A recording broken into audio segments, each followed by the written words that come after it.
નમસ્કાર. આપ જોઈ રહ્યા છો આઝાદ મીડિયા લાઈવ. છોટાઉદેપુર જિલ્લાના સંખેડા તાલુકામાં સરપંચ દ્વારા બાગ બનાવવામાં આવેલો હતો.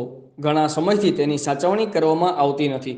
તેમાં અસામાજિક તત્વો દ્વારા 2 નંબરના કામ કરવામાં આવે છે, જેમ કે દારૂ, જુગાર તરીકે અત્યારે બાગનો ઉપયોગ કરવામાં આવી રહ્યો છે. બાગની બિલકુલ નજીક સરકારી સ્કૂલ છે, ત્યાં વિદ્યાર્થીઓ ભણવા માટે આવે છે, તો ત્યાં એના ઉપર એક ખરાબ અસર પડે છે. આ બધી બનાવની જાણ હોવા છતાં ત્યાંના સ્થાનિક નેતાઓ, સરપંચ વગેરે કોઈ ધ્યાન દેતું નથી અને દેવામાં આવતું નથી.